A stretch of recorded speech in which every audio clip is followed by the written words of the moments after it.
Hi there and welcome everybody, and thank you for joining us for today's APMG webinar in partnership with QA. My name's Estelle Hicks-Bennett and I'll be your host and moderator today, and I'm delighted to be joined by presenter Ian Clarkson from QA. Today the focus is on project management and how to make it work in your organisation. On to our presenter for today, Ian Clarkson. Ian leads the Organisational Consultancy team at QA, supporting clients with their project, programme and change management challenges and capability. Ian's no stranger to the challenges that many organisations face in project management. So before he gets into the main content, bear with me whilst I cover a little housekeeping.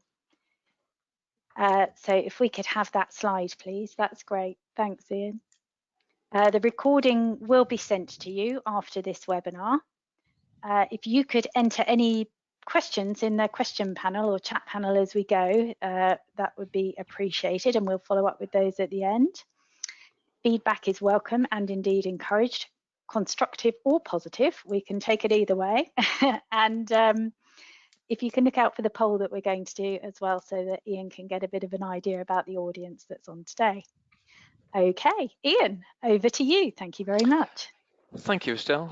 Good afternoon, everyone. Thank you for joining at this lunchtime, and thank you for the introduction. Just a little bit about me on screen. That's a reasonably good photograph, a little bit close up maybe, but that is a little bit about me and kind of my background. And I've worked with the APMG for a long time as well, so delighted to be part of this webinar series. So what we're going to be talking about is a slightly kind of different view of how to make project management work, really.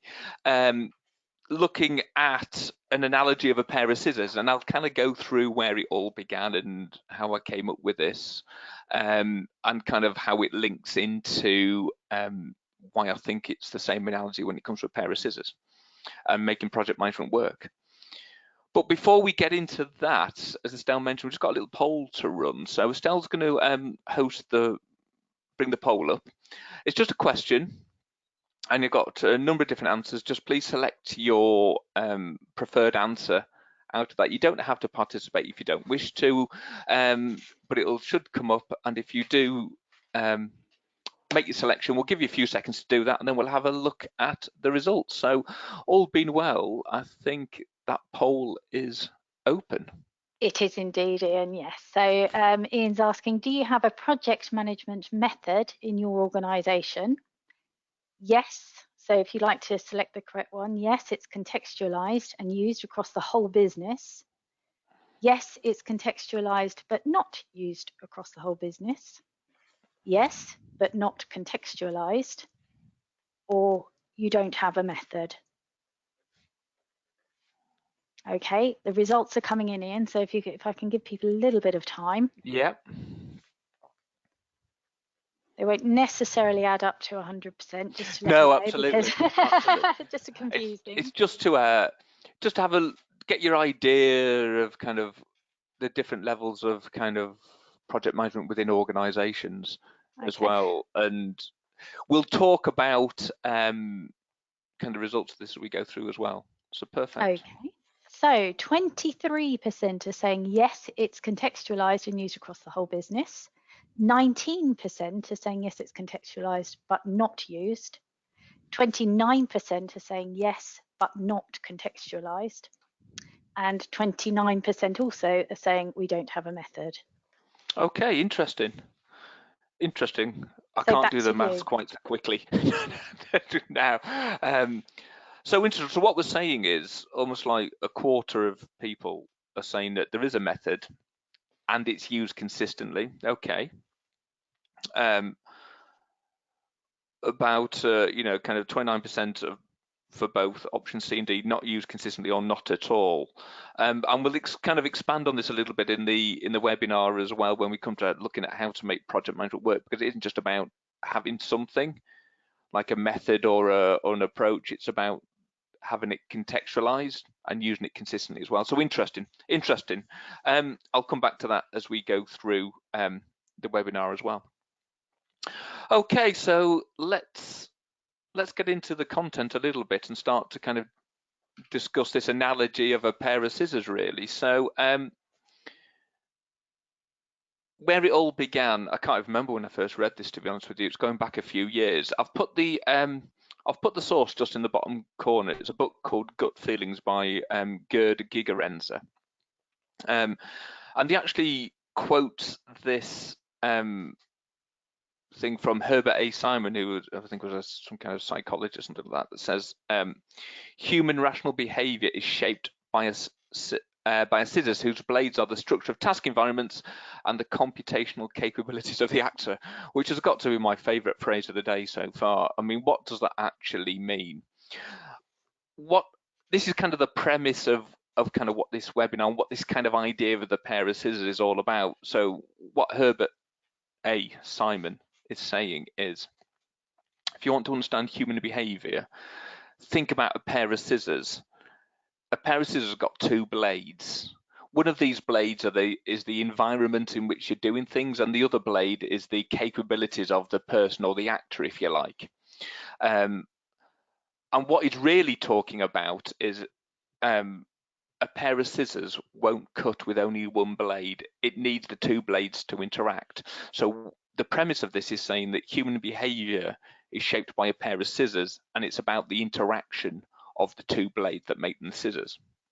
Now, you might be listening to that and going, whoa, what are you talking about, Ian? So moving on to kind of try and linking it in a little bit more clearly, a little bit further on in that same book by Gerd Gigerenzer, the author himself has this statement: just as one cannot understand how scissors cut by looking at only one blade, one will not understand human behavior by studying either cognition or the environment alone. So again, sticking with this idea of the pair of scissors, if you want to understand human behavior, one blade is cognition or the mind, and the other blade is the environment in which that kind of person or mind operates. And what Gerd Gigerenzer is saying is that it's not enough, if you want to understand human behavior, it's not enough just to understand how the mind works in isolation. It's not enough just to understand the environment in which you're in, because a pair of scissors won't cut by looking at only one blade. It's all about the interaction between that mind and its environment, and that's the key premise that I'm going to be talking about here. In other words, here's a pair of scissors. Here's a pair of scissors. We've got the mind or cognition, is one blade. We've got the environment, which is the other blade, but it's really about the interaction between the blades that makes them scissors. In other words, it's about how the mind interacts with its environment. That's what it takes in order to understand human behavior. Now, you might be listening to this and going, steady on, Ian, steady on. I understand that, but what has this got to do with project management? Well, for me, it's exactly the same analogy. It's exactly the same kind of premise on how to make project management work within the organization. I think of it as a pair of scissors, because the blades, in this case, one of the blades becomes project management knowledge. The other blade is that organizational environment. In other words, your organization. So just out of interest, just through the chat, hopefully you've all got the, you can all see the chat. Just let me know through the chat what industries you're dialing in from. Is it public sector, defense, retail, finance? Just put your kind of your sectors through the chat, so we can just kind of see who what different industries we've got in the room. Okay, they're being a little bit shy. Oh no, they're coming through. Oh goodness, hang on, here they come. Well done, guys, well done. So we've got construction, wind energy training, financial services. We've got a hello from sunny Johannesburg. Hello from not so sunny Harrogate. PPM trainer, NGO humanitarian work, public sector defence, smart construction. Oh, you're typing so fast. Data analytics, property, fintech, public services, housing, finance, ICT division, but previously retail, defence. Sorry, So retail defence. a real range of different industries One here. more. So One more. Okay, one more. consulting company focused on HR, hospitality, spa. Okay, that's it. No more. Blimey, there's a real breadth there, isn't there? And the reason for asking that question is because it's all about putting that project management knowledge in that environment. So whether or not, I can't remember most of those that were said now. So taking, fintech or kind of construction or kind of housing, whilst the project management knowledge might be pretty consistent across some of the things that are out there, your organisation is different. Your own procedures may be different. Your own ways of working may be different. So again, just through the chat, how many of you have done, for example, the Agile Project Management certification? If you have, just stick a little yes through the chat, or if you haven't, just say no. Yes. Yes. Training IT. Yes. BA, I haven't. In progress. Yes. Oh, someone's in progress. That's amazing. Well done. I hope you're on Yes, your lunch break now then. There's a no. Foundations in progress. Well done. Big cheer. That's amazing. Training Agile PM. Okay. No. So I guess Planning to this year. the kind of the thing I'm trying to kind of say is that, Agile project management, lots of people are doing it or haven't done it yet or are in progress. But it's about then how you take that and put it within your own organization. So for example, you might have a different way of working. So because your organizational environment, your context is different, yet the project management knowledge, the Agile project management knowledge, for example, you learn is the same, but it's about how you apply it. So again, it's back to that whole, it's how project management interacts with your organization, because again, using that pair of scissors, if you just knew Agile PM, for example, that first blade of scissors, okay, that's not enough to make that work within your organization. Equally, if you understood your operating procedures, or if you understood your procurement rules or finance rules of your organization, that's not enough if you don't understand kind of the project management and the Agile PMs. So to really make project management work, you've got to bring both together. It's how that knowledge, if you like, interacts with your organization, because a pair of scissors will not cut with only one blade. So with that in mind, I've had a go at that Gerd Gigerenzer statement, the one, if I just go back up a little bit, I've had a go at rewording that to make it fit project management. And my attempt is this: just as one cannot understand how scissors cut by looking at only one blade, one will not understand project management by studying either the subject or the environment alone. So again, what I'm saying is just studying Agile PM or change management or benefits management, managing benefits, is great, but that's not enough. That's not enough to make project management work. You've got to look at how that then interacts with your environment, and all the environments and all the different industries that people talk about are different. Governance is different. Accountabilities are different. So for example, we all know, if anyone's ever been on a kind of a project management course, we all know that the sponsor or the executive, for example, is the accountable authority. But who is that within your organization? What are the limits of accountability? Have you got a very flat organizational structure? Have you got a very hierarchical, bureaucratic organizational structure? So it's about taking the knowledge and making it work, because a pair of scissors won't cut with only one blade. So having thought a bit about that analogy, of a pair of scissors, it kind of leads me to think, well, that's great, Ian. Thanks very much. So what can we do about it? What can we do about it? And for me, I'm just going to step through each blade of the pair of scissors, if you like, and start with project management knowledge. So there's lots of stuff out there. I asked you about kind of agile PM, for example.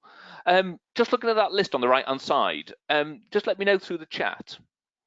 Have you has anybody kind of studied any or kind of taken any of the other certifications, the managing benefits, the change management, the better business cases, project planning and control? There's all fundamental project management knowledge. Let me know if you've kind of taken any of the others or anything coming through the chat, Estelle. We've got APMG change management. Thanks for giving us a shout out, guys. Change management. Hopefully that's APMG too. Prince 2, Scrum Master, not yet. Change management, APM, PFQ, certified trainer in 10 products, APMG change management, yay. Change management last year. It's so hard to focus on the big things coming through. Agile PM, Prince 2, not yet. Project planning, PSMI, managing benefits, change management. So there's quite a few. Good to see that kind of there's a whole range of things on that kind of list. Change management seems to be coming out quite a lot, which I think is kind of really key, and I think is particularly relevant, I think, when we're trying to look at how we make it fit within the organization and looking at taking maybe that kind of best practice approach that we see from Agile PM or some of the processes and approaches that we see from managing benefits and better business cases and the others, but then making it work within the organization. You know, how are we going to overcome that resistance to change if that's within your organization? How are we going to get people on side? That's kind of the change management side of things as well. So really happy to see lots of people kind of doing that change management. I think it's a very kind of understated kind of subject area, but for me really important. So think about those. They can all complement each other, especially the change management ones. So lots of things out there where we can get the project management knowledge. And it sounds like kind of quite a lot is being, people are doing quite a lot already. So we can sharpen the blade quite nicely with the project management knowledge. So how do we go about kind of the environment? And this is all made up, by the way, what you can see on screen, the left-hand side. So don't kind of worry too much about what's in the box. Its purpose really is to say every organization clearly needs project management roles and responsibilities. So I have a question to you again through the chat. Does your organization have roles and responsibilities for project management, and do you know where they are? So that's the well, there's two questions, I guess, really, isn't there? Does your organization have role descriptions, and do you know where they are? Just kind of put your thoughts through the chat. I think they're thinking. They're starting to come through. Oh, yes and yes, no and no, yes and yes, yes and yes, yes. Role descriptions agreed per project. Yes. It is just myself in the organisation. Yes, we have, and yes. Yes, we do. There's a lot of yeses going on. We love a positive. Oh, role description not clearly. No. Oh, I no. like that. So there's a few, lots of yeses, a few nos coming in. Yeah. It seems to have. I think we're there. We've ended on the nose. On the no. And I guess I see that a lot with organisation. It kind of links back really to the poll at the beginning. You know, kind of, have you got a project management method? Is it contextualized? And is it used consistently? And one way of starting to do this contextualization is to start thinking about kind of role descriptions as part of that, because for me, we can look at kind of role descriptions, but then how does it actually work within your organization? And the reason for asking, do you know where they are, was really kind of trying to get under the hood a little bit to understand, is it used consistently?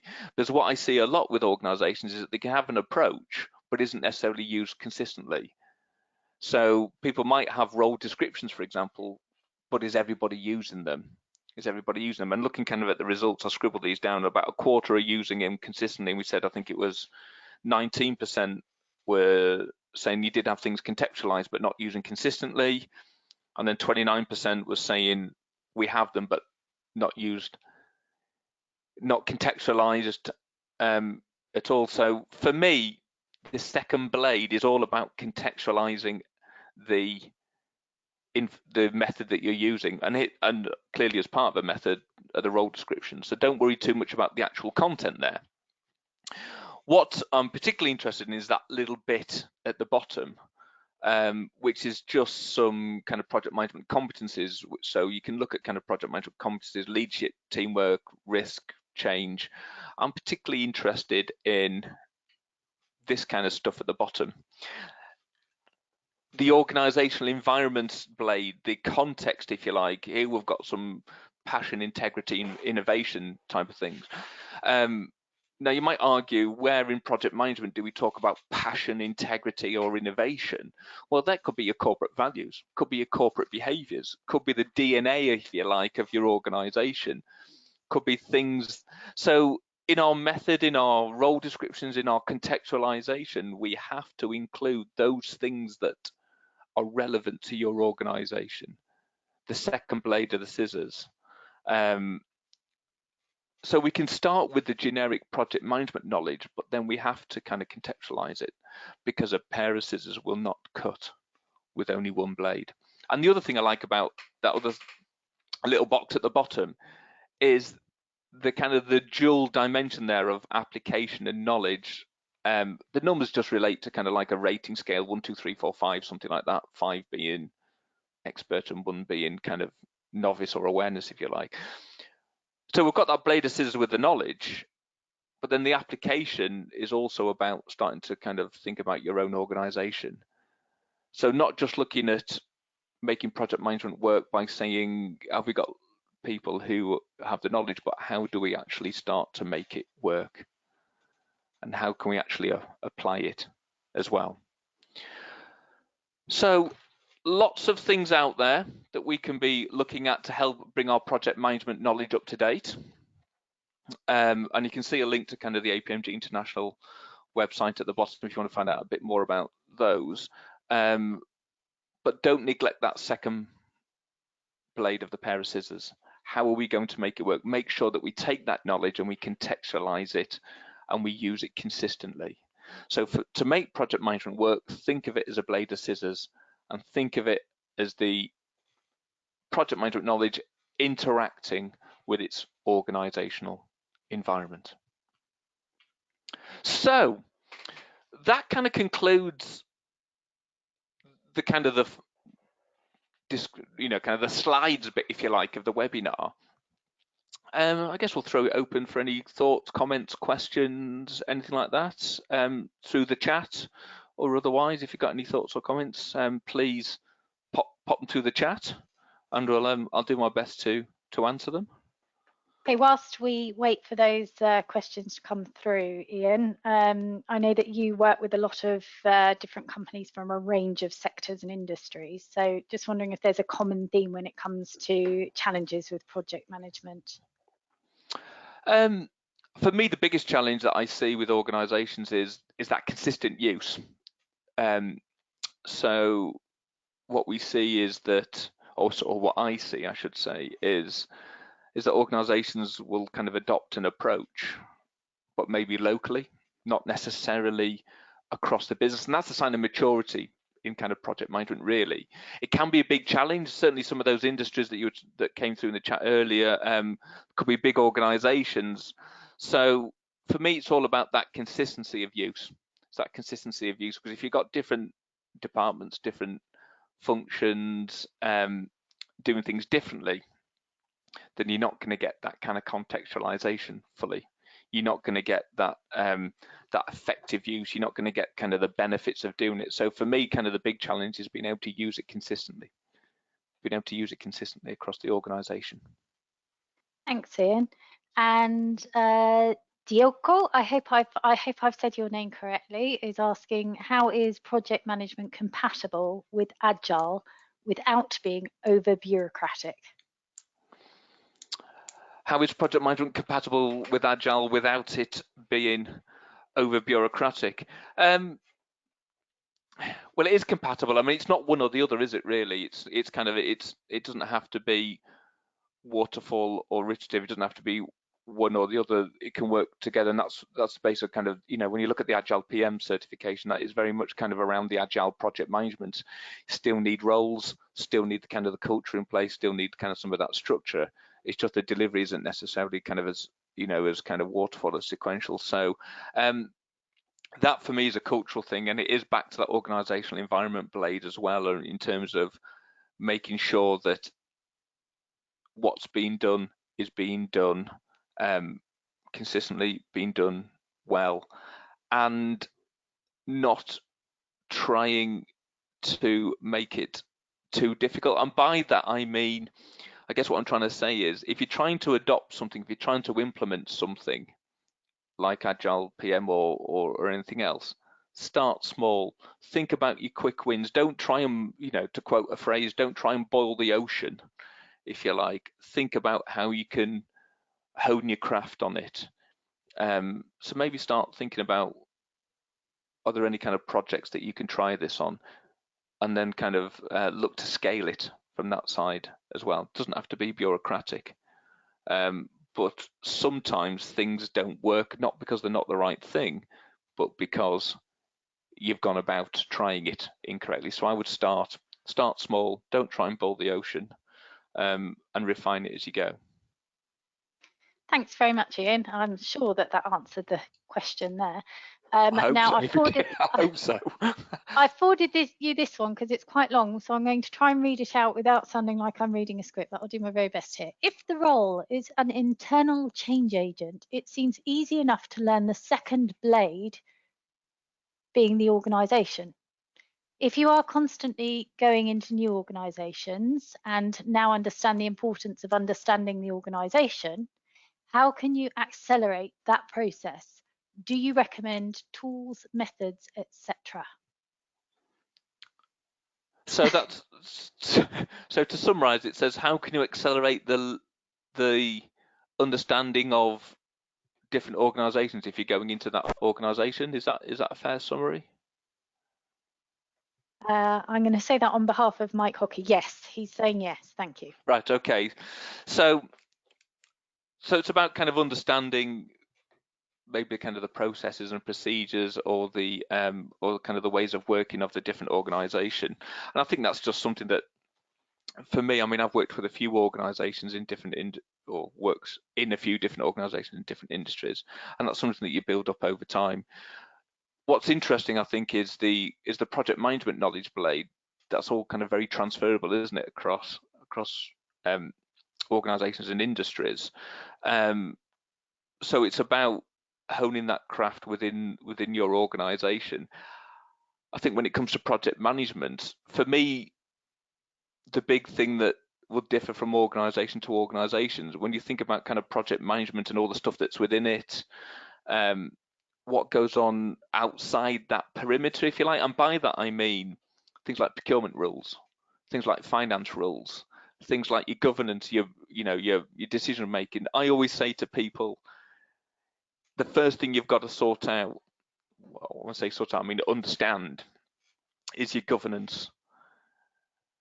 What are the governance layers, the decision making layers within the organization? And that will be different from organization to organization. So for me, if you wanted a couple of things to start at, I would start looking at the making sure that you understand what the decision making layers are within the organization, and start thinking about some of the other, I won't say constraints, but things that you need to be thought about. Maybe things like procurement, lead times. For example, if you're in the public sector, you might be doing kind of like OJU procurement. which could take a long time. You might not have that within other organisations. So understanding governance and procurement, I think, are a couple of areas for me that I would start to look at to start kind of sharpening that blade.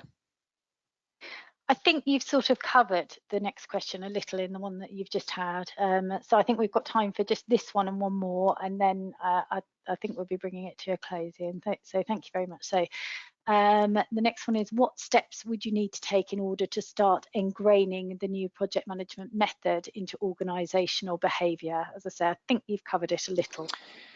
Yeah, certainly look for those things just outside the perimeter, governance, procurement, but also thinking about kind of the question before. These are great questions, by the way. Don't try and boil the ocean.